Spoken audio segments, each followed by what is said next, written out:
I went to Perth and played the losing final, as you remember, by a couple of points against those mongrels West Coast, but that's right.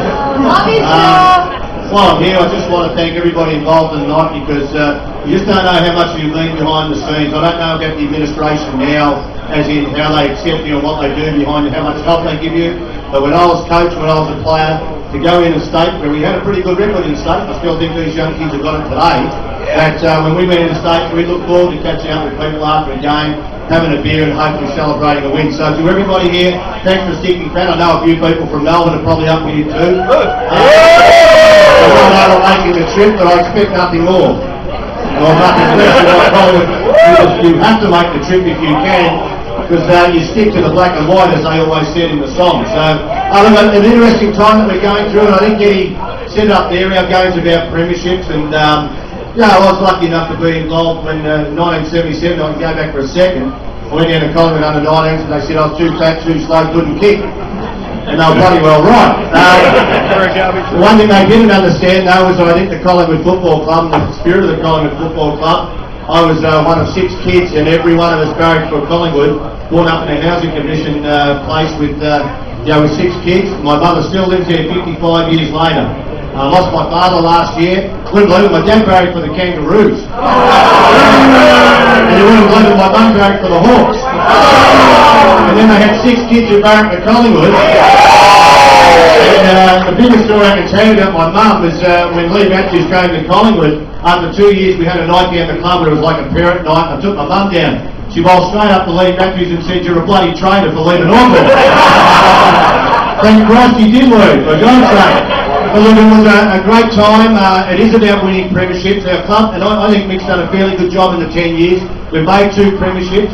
We've gone to the bottom a couple of times and then built up again. I think this side, and let me tell you, I think there's probably 2 or 3 sides who are still just a little bit ahead of us. But on our day when we pressure, we can beat anybody, and I think that's the competition now. Anybody in the side, if we play pressure, and I think we pressure better than a lot of other sides in the comp. When we're up and going, when we can get that physical best, we can beat anybody. So, interesting year. I don't know whether I have to tell a few stories or what. Probably one thing in 1990, the grand final, I had a shit of a build-up for the game because I'm pretty well organised. But what happened was on the Monday morning that I had to go and meet, what's his name, that bloke, Kevin Sheedy, wasn't a bad bloke, was he? I had to go with Kevin Sheedy in the second semi-final. I said they were too old, too slow, and that was a quarter time. We hadn't won the bloody game yet, so I got a big mouth. I wake up grand final, we beat it by 10 goals, wake up grand final weekend knowing that we're going to play, wake up the Monday morning, back page of the Herald Sun, Sheedy uses Shaw Blast to motivate players. And I tell you what, I knew we had him stuffed right there and then, because I think words were cheap and vaccines were coming. I went to the, this is the biggest one, I took Braden, my son, Braden's 23 now. He was 5 years of age, I took him down in the parade going down Burke Street.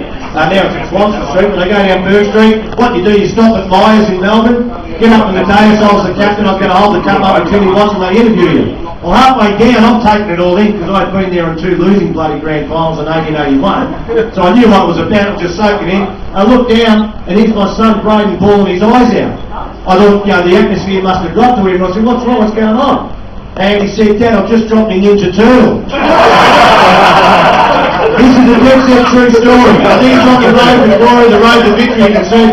Anyway, he would not stop crying. I said, I'll kick you one late. No. So, I don't know if you remember Mike Williamson, up there, Jesselingo. Well, Mike was comp there.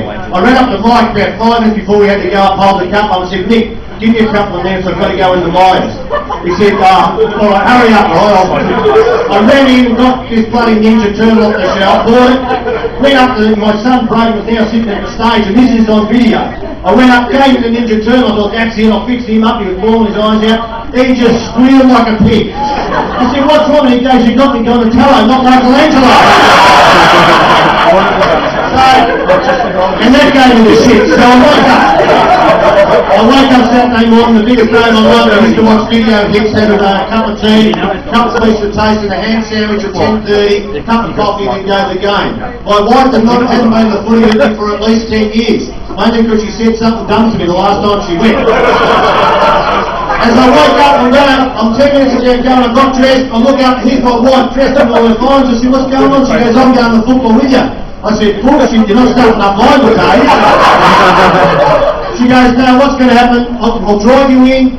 The girls are going to have lunch at the Hilton. You can walk across, take it out. And I said, you won't. And she goes, I won't say a word. We get to the Hilton. Just get out of the car. My wife did not say a word for the 20-minute trip. I thought, how good's this going? As I open the door, just going to shut the door, she goes, Tony. I thought, you couldn't do it to me, don't you? She looked over and I said, yes, darling. And exactly what she said 10 years ago, she said to me, don't do anything stupid, don't get reported. I looked her in the eye and said, it's a grand final, doesn't matter, you stupid bitch. I slammed the door. I reckon she did it on purpose. I got angry, all the time was supposed to all the best, sure, and I'm going to stick it up your ass.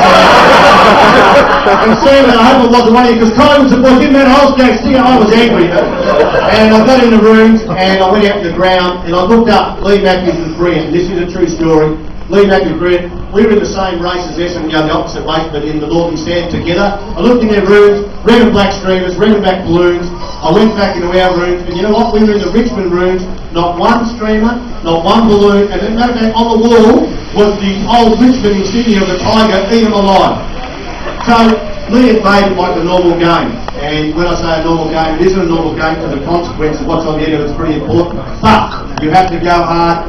I think, 10 minutes into the second quarter, we had put our head over the ball pretty hard. We had to fight. As a matter of fact, in that fight, I remember I was in the middle of the ground when that fight started, and this won't leave this room. But the bloke who started that fight, you want to know? No, it won't leave this room. I know you're all good Collingwood people. You won't get the dirty. I mean, his initials were Dennis Banks.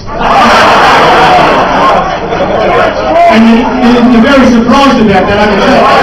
And as that fight started, I'm in the middle of the square of the MCG. And ladies and gentlemen, my father, I was right about 20-30 metres away from it, and it was bloody hot, and some advice my father told me when I was a kid. He said, whenever you can, when you get in a fight, fight from behind. And shit, I was good at it, but the problem was, no one had their back to me. So I stood back for another 10 seconds doing a bit of shadow boxing by myself. You don't get hurt that way, yeah. And the first bloke to turn his back on me, I'm not racist, was Derek Dickens. I ran 30 metres, maybe the best left hook to the jaw, I never given anybody from behind, and I thought, he's going down. Well, he shook his head and turned around on ice shit bricks. So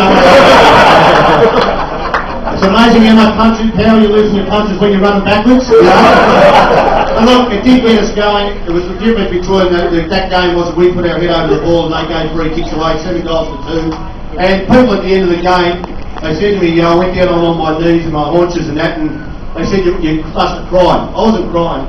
It was this is the feeling after grand finals. It is the greatest bloody relief that you're not a loser again. That's the only feeling you have. The excitement comes later when you see the fans and whatever. And just to tell you a quick story, and I'm going to have to finish on this note because I've got to be on the air by 7 o'clock for 3RW. But my brother Ray played in 5 losing grand finals for Collingwood. At the 10-minute mark to go in the last quarter, my brother Ray walked out of the MCG. He couldn't stand emotionally to see his brother hold the cup up in 1990. I don't begrudge him one bit. The Shaw family's had a great association with Collingwood. Our Shaw family... only because we always know that the club gave us an opportunity to do something that we had a dream for. The club owes us nothing. As supporters, the club owes us nothing. We owe the club because they give you the hard times, they give you the great times, and hopefully those great times are going to come again very shortly for your sake, and I really hope that does happen because the day it comes, I'm going to have one day in Australia and then I'm going over bloody seas because I reckon I put on 3 stone in 2 weeks and I don't want to go down that track. Thanks a lot for being a great group.